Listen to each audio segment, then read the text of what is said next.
Selamat pagi anak-anak kami semua. Berjumpa lagi dengan saya Ibu F. Tarihoran Dan saya Bapak Y. Mahmud dalam pembelajaran Bahasa Indonesia.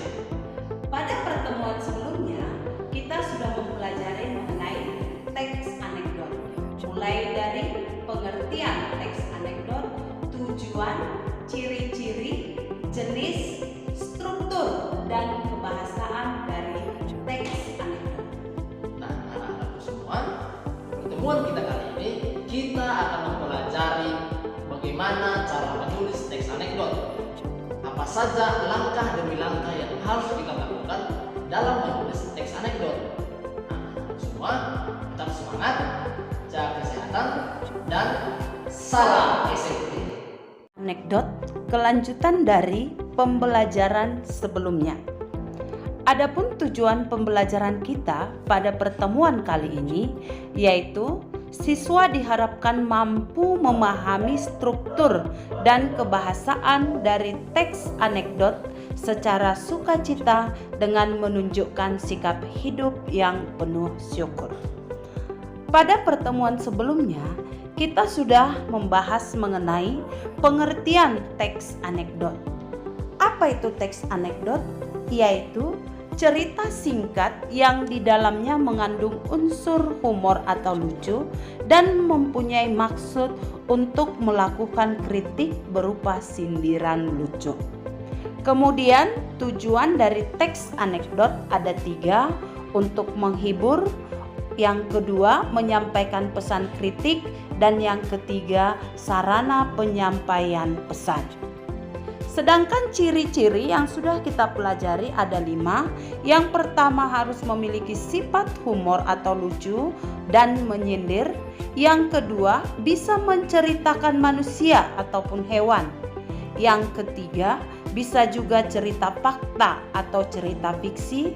Yang keempat menceritakan tokoh atau kehidupan sehari-hari di lingkungan sekitar. Yang kelima, terdapat tujuan pesan berupa kritikan. Sedangkan jenisnya ada 3, yaitu berbentuk artikel, cerpen, dan teks dialog. Struktur ada 5. Yang pertama abstrak, yang kedua orientasi, yang ketiga krisis, yang keempat reaksi, dan yang terakhir adalah koda. Nah, kaidah kebahasaan seperti yang sudah kita pelajari pada minggu yang lalu itu bisa kamu perhatikan, yaitu mulai dari poin yang pertama menggunakan pertanyaan retorika. Retorika artinya kalimat pertanyaan yang tidak membutuhkan jawaban.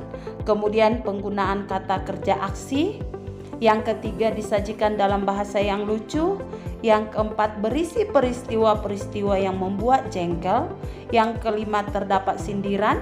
6 menggunakan konjungsi waktu seperti kemudian, setelah itu, dan lalu. Yang ketujuh menggunakan kalimat yang menyatakan peristiwa masa lalu. Yang kedelapan mengandung kebenaran tertentu. Yang kesembilan menggunakan kalimat perintah dan menggunakan kalimat seru. Nah, dari penjelasan yang Ibu sampaikan tadi itu adalah materi kita pada pertemuan sebelumnya. Nah, pada pertemuan kali ini kita akan membahas mengenai langkah-langkah menulis teks anekdot. Adapun yang pertama, langkah yang harus kita lakukan untuk menulis teks anekdot yaitu menentukan topik. Menentukan topik yang dianggap sebagai suatu masalah yang hendak disorot, dikritik, disindir, ataupun digugat. Topik bisa mengenai kesehatan, politik, layanan publik, hukum, pendidikan, dan lain-lain. Yang diharapkan dapat memberikan kesadaran sosial dari apa yang diinginkan oleh si penulis. Yang kedua, mencari bahan referensi. Nah, supaya anekdot kita itu menarik, kita carilah informasi ataupun bahan-bahan referensi yang mendukung tema atau topik yang sudah kita tentukan. Yang ketiga, menentukan pesan yang akan disampaikan atau sindiran yang akan disampaikan. Seperti yang sudah Ibu sampaikan, bahwa di dalam teks anekdot itu berisi pesan yang disampaikan bisa berbentuk sindiran secara tidak langsung kepada tokoh atau orang yang menjadi sasarannya. Yang keempat, menentukan unsur lucu atau konyol ataupun jengkel. Anekdot dikatakan ya apabila di dalamnya ada unsur lucu, konyol maupun jengkel. Yang berikutnya, menentukan alur cerita berdasarkan struktur teks anekdot. Alur rangkaian. Kemarin sudah kita bahas bahwa struktur dari teks anekdot yang pertama adalah abstrak, yang kedua orientasi, yang ketiga krisis, yang keempat reaksi, dan yang kelima adalah koda. Berikutnya, mengembangkan teks anekdot.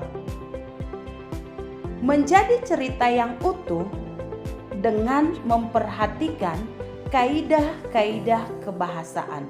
Nah, pada saat kita mengembangkan sebuah teks anekdot, kita harus memperhatikan kaidah-kaidah kebahasaannya. Bahasanya tentu harus sopan. Dan berikutnya, menyunting teks anekdot. Berikut ini hal-hal yang perlu diperhatikan saat menyunting teks anekdot, yaitu yang pertama, isinya harus jelas. Berikutnya, struktur atau kelengkapannya. Struktur teks anekdot, kemudian kaidah kebahasaan, yaitu ketepatan pemahaman kata-kata dan ejaan. Penggunaan tanda baca, penulisan huruf, dan lain-lain. Jika anekdot disampaikan secara lisan, perhatikan intonasi, artikulasi, dan kejelasan penyampaian.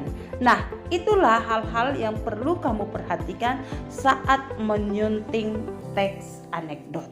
Dan yang terakhir, memberi judul. Sebuah teks anekdot akan lebih menarik apabila dicantumkan judul, karena itu justru menarik minat pembaca ataupun pendengar. Nah, anak-anakku, itulah langkah-langkah menulis teks anekdot. Nah, supaya lebih memahami bagaimana cara menulis teks anekdot, buatlah teks anekdot sesuai dengan struktur dan kaidah kebahasaan berdasarkan imajinasi atau kejadian di sekitar kamu.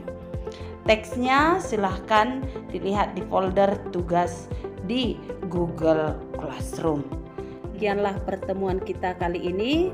Untuk tugas, kerjakan dengan baik dan tepat waktu. Jangan lupa tetap jaga kesehatan. Salam sehat dan salam SFD.